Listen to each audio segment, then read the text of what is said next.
Welcome back to the program. You're still watching Daily Politics. Now let's talk about regional security, particularly in the ECOWAS region, because against the fallout of relationship between the alliance of Sahelian states that include Niger, Mali and Burkina Faso, their departure from the region has not only sparked disunity, but has also sparked suspicions around the insecurity that has become endemic across parts of the Sahel. Now, in a recent interview, the military leader of Niger Republic, Abdullahi Ahmed, sat down with a journalist to speak about the state of affairs, and he had quite a lot to say about the insecurity in the region and how the Nigerian government, according to him, in his allegations, is responsible for some of these developments. Have a listen to what he had to say.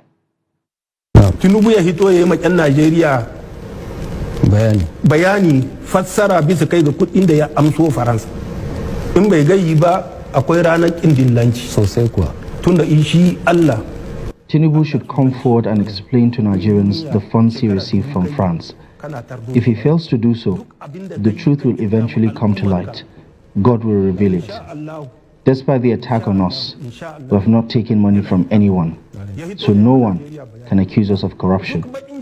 I've been around the corridors of power for 13 years, and no one can claim that I've ever accepted bribes.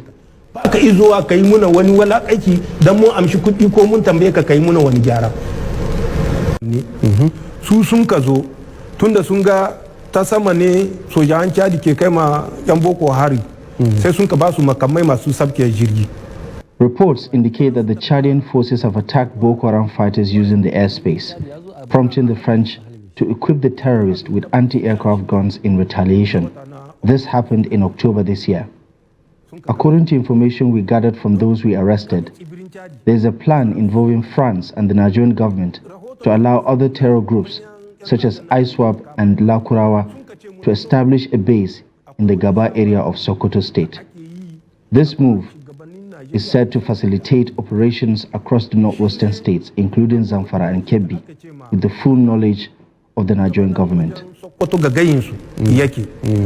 Dajin nan ana son a maida shi tsibiri ne na ƴan ta'adda waɗanda aka ce ma Lakurawa. Quite damning allegations. He had a lot more to say in that interview. But let's bring in our guest. Dr. Ladan Salihu is the spokesperson of the League of Northern Democrats. They're a group who have also raised their own concerns about the need for the Nigerian government to come clean against the backdrop of these allegations from the Nigerian military leader. Dr. Salihu, good evening to you, and thank you so much for joining us on Daily Politics. Let me get, first and foremost, Thank you for having me. Yeah, let me get your take on the response of the Nigerian government, because over the past couple of hours, the Ministry of Information and National Orientation has responded. They say these allegations are unfounded, therefore Nigerians should not take it serious. What do you make of that response? Well, thank you for having me. First of all, it is normal for a government to respond because the allegations are clearly weighty, and you do not, in any circumstance, expect that the government will keep quiet without saying a word, whether or not these words are, a clear manifestation of a true response to the situation on the ground is another thing. I want to say with every degree of seriousness that the statements by the Nigerian president, the military leader Chani, are not statements that should be considered, rhetorical, or statements that just come out of, from nowhere. This is a military head of state of a nation state that has equal status in any, international fora, whether it is the United Nations, or the Commonwealth, or whatever. And for the head of state to come out with these allegations, he must have verifiable, cogent, and true information on the situations on the ground. And we're not talking about a spokesperson of the Nigerian government. No, we are talking about the president of Niger coming out to accuse President Bola Ahmed Tinubu directly, and going further to say that, that our president, he alluded to the fact that he colluded or connived with France to undertake covert military operations in Nigeria in a manner that was seen to kind of embolden insurgents both from the northeast and from the northwestern part of Nigeria. And this is worrisome. It is something that has to be taken seriously, the response of the federal government notwithstanding. Yeah, Doctor, for a lot of people, they would say it's quite obvious that the current insecurity that we're dealing with preceded the administration of Ahmed Tinubu, and therefore the connection that the Nigerian military leader is making between the relationship of France and Nigeria's president, albeit an allegation, seems to be too much of a stretch, because we've been dealing with this situation for well over a decade and a half. So what do you make of that, correlation? I think first and foremost, what the Nigerian government needs to do is to step back from emotions, from sentiments, and delete, vituperations and quick fix responses to what is clearly, a state of clear and present danger to the territorial integrity, the security and survival of Nigeria. Look, if a president comes out to make a statement, that is final. And he wouldn't come out to make such statements without verifying, without having facts and figures. I think what the Nigerian government ought to do or should do is to engage through diplomatic circles and contacts, even if it involves third-party contacts, to find out from the French president from the Nigerian president, more details with respect to the information he gave. And coming back home, we must take these things seriously, my brother, because you're talking of a country, Nigeria, that has, contiguous borders with Niger. In the northeast, you have Yobe, you have Borno bordering Niger, and you have Jigawa in the north central, Sokoto, Kebbi and Katsina, and Zamfara.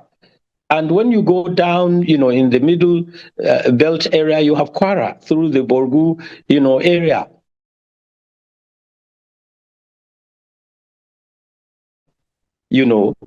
Atrocious conflicts or disagreements or military skirmishes from any nation that shares this common border with each other. And what we are saying is that the Nigerian government under President Bola Ahmed Tinubu is either shortchanged with quality information from his own team. They are not probably coming up clean on the issues. These are weighty issues that must be looked into without sentiments. Saying he who asserts must prove, not he who denies, right? But your organization also is calling on the National Assembly to institute a committee to investigate this particular matter. And you're well aware of the frosty relationship Nigeria, ECOWAS has with Niger, Mali, and Burkina Faso, but especially Nigeria, because these military leaders have often expressed their dismay and dissatisfaction with the response of the Tinubu administration, which is, by the way, chairing the ECOWAS Committee of Heads of States and Government, right? Give me a sense of whether in his allegations he has given enough evidence to suggest that there is something to go by for the National Assembly that you want to investigate this particular matter. Has he given us enough evidence to go with? Well, indeed, he has given more than enough evidence. He has said it all. He said, look, in his own words, he said that he has evidence of, confessions by captured Nigerian insurgents by the Nigerian armed forces, and that he has, in the past 10 years, seen, a kind of collaboration, between a kind of linkage between the insurgent groups, that is Boko Haram, and the French government in the Lake Chad area, on the Nigerian side of the Lake Chad area, where there are instances that they found out that the French government clearly armed the Boko Haram insurgents. They have landing, facilities to drop, arms and whatever. And he went on to say that the recent discovery is that the French government has in fact given Boko Haram drones that are capable of flying, military objects to hit targets in Nigeria. He has said that in the Chad area on the Nigerian side, and then he went on to say that in Sokoto, the French are directly involved in the formation, in the consolidation of the Lakurawa terrorist groups, and that they are arming them. And these are allegations, of course, we may say they are allegations, but they are pronouncements from a sitting head of state. So to me, the mere thought of arming Boko Haram or Lakurawa is an effrontery on our collective psyche, our collective integrity, our collective sovereignty as a nation state. And let me say this without any fear of contradiction, that the Tinubu administration missed a chance to make history. When there was a military coup in Niger in 2023, look, the history of the military coups in Niger, from the time of Diori Hamani to this date, 5 military coups.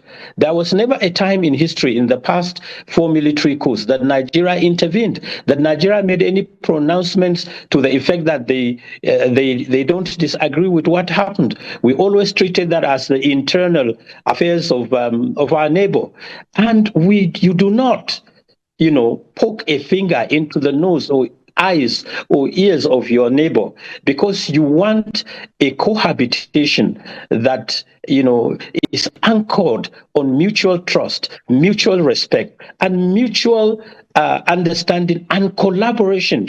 In the contemporary world that we live, you need your neighbor to succeed. You need your neighbor to provide for you an extra security cover. In the case of our president and his team, we have a situation where the more the truth is spoken to power, the more belligerent they become. And this is something that is very, very disheartening. Look, we always tell the president and his team that northern Nigeria and Niger Republic, the borders are literally blurred. The passports hardly mean anything on the borders. We have centuries and years, of cohabitation, intermarriages. You have tribes of Nigeria in Niger, the Kanuris, the Fulanis, the Hausas, the Damagaran, everybody. You have them on the common sides of the border. Why must you engage in an action that will betray years, if not centuries, of cordial relationship? And I think I will appeal to the Nigerian government. I will appeal to President Bola Ahmed Tinubu to have a total rethink. The action of the government drove the Nigerian government to, form the Sahelian, sub-regional group with Burkina Faso and Mali.